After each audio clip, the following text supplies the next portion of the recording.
আপনারা দেখছেন SR24x7 news. প্রথমত আপনাদের চ্যানেলের মাধ্যমে সকলকে মেরি ক্রিসমাস। প্রভু যিশুর এই আবির্ভাব দিনটাকে সারা বিশ্বজুড়ে আমরা অত্যন্ত সমারোহের সঙ্গে পালন করা হচ্ছে। যদিও মূলত খ্রিস্ট ধর্মের মানুষের উৎসব হলেও আজকে এই বড়দিনটা একটা সমগ্র বিশ্বজুড়ে একটা সামাজিক উৎসবে পরিণত হয়েছে। ফলে সর্বধর্মের মানুষ, সর্বশ্রেণীর মানুষ আমরা এই উৎসবটাকে পালন করি। আমিও মূল উদ্যোক্তা হলেও আমাদের এটা দক্ষিণদ্বারে ইউথ যে দুর্গাপুজো কমিটি আছে আপনারা জানেন, তার তরফ থেকে আমরা প্রতি বছর দুর্গাপুজো বাদ দিয়েও যে বিভিন্ন সামাজিক সাংস্কৃতিক ধর্মীয় অনুষ্ঠানগুলো করি তারই একটা অঙ্গ এটা।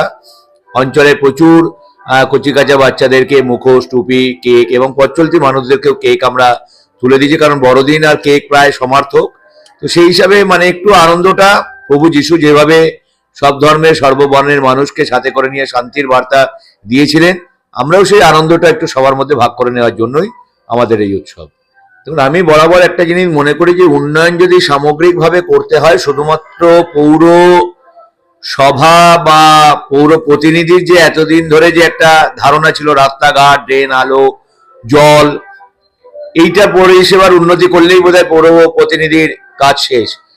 কিন্তু আমি নিশ্চিতভাবে বলতে পারি মাননীয় মুখ্যমন্ত্রী মমতা বন্দ্যোপাধ্যায় এই রাজ্যে ক্ষমতায় আসার পর থেকে, এবং বিশেষ করে আমার যিনি অভিভাবক, রাজনৈতিক শিক্ষা গুরু, যার হাত ধরে আমার রাজনীতিতে প্রবেশ এবং এতদূর চলা, এই অঞ্চলের বিধায়ক তথা মন্ত্রী সুজিত বসু, তাকে আমি খুব কাছ থেকে দেখে এটাকুনি শিখেছি যে মানুষের উন্নয়নের বিভিন্ন দিক আছে। একটা সমাজকে যদি সম্পূর্ণরূপে ডেভেলপ করতে হয় তাহলে শুধুমাত্র রাস্তাঘাট, ড্রেন, আলো নয়, তার সামাজিক চেতনা, তার চিন্তা ভাবনার বিকাশ, একটা সুন্দর পরিবেশ, এই সমস্ত কিছু যদি মানুষকে দেওয়া যায় তবেই একটা সামগ্রিক বিকাশ হতে পারে।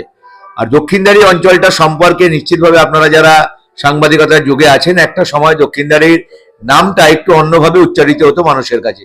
সেই জায়গা থেকে একটা বড় চ্যালেঞ্জ ছিল, সময় দক্ষিণদ্বারীর নামটা একটু অন্যভাবে উচ্চারিত হতো মানুষের কাছে।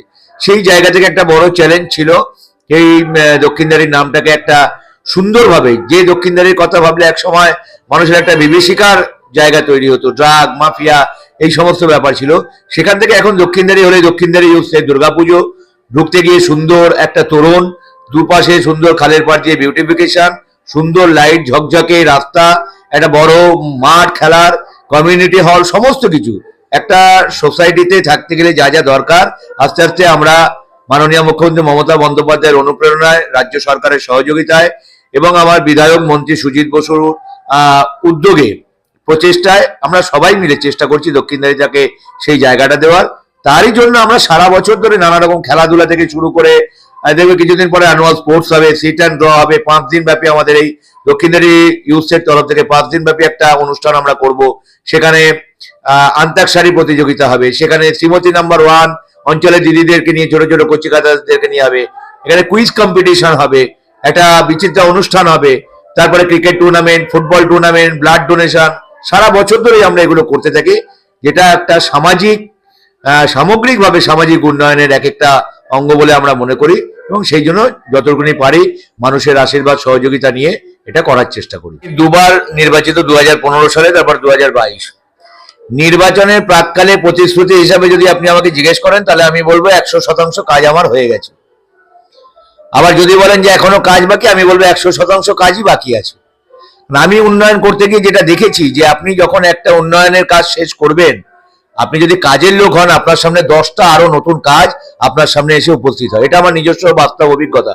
অর্থাৎ নির্বাচনের প্রাককালে অঞ্চলের মানুষকে যা যা কমিটমেন্ট, প্রতিশ্রুতি দিয়েছি 2015 এবং 22-এর আগে, সমস্তটাই ফুলফিল করেছি। কিন্তু তারপরেও কাজের নেশার পিছনে ছুটছি। প্রতিদিন প্রতি মুহূর্তে দেখবেন অঞ্চলে কোথাও না কোথাও কোনো না কোনো ডেভেলপমেন্টের কাজ হচ্ছে। এখন দেখবেন এই মাঠটা যেটা আছে সেটাকে সংস্কার করা হচ্ছে। আমার ভিআইপি দিয়ে ঢুকতে ডান দিকে একটা পার্ক আমরা করেছিলাম অনেকদিন ধরে, সেটাকে নতুন করে রেনোভেশন করছি। আমার গোলাঘাটা বলে একটা অঞ্চল আছে, সেখানে একটা চিলড্রেন পার্ক তৈরি করা হচ্ছে। এই ধরনের নানা রকমের কাজ। কিছুদিন আগে 2 নম্বর নেহরু কলোনিতে আমরা একটা, ওই অঞ্চলের মানুষের দীর্ঘদিনের দাবি ছিল, এই মাসখানেক আগে আমরা একটা কমিউনিটি হল উদ্বোধন করেছি। আরো পাশের পাড়ায় আরো একটা কমিউনিটি হলের কাজ আমরা শুরু করব খুব শিগগিরই। অর্থাৎ কাজের কোনো শেষ নেই। আপনি যদি কাজের মানুষ হন, কাজ প্রতিদিন প্রতি মুহূর্তে আপনার সামনে ধরা দেবে, এবং সেটাকে লক্ষ্য রেখে কাজ করে যাওয়াটাই আমার মতে আমাদের পৌর প্রতিনিধি হিসেবে যারা আমরা এসেছি, সেটাই আমাদের লক্ষ্য এবং সেটাই আগামী দিনে আমাদের কাজ।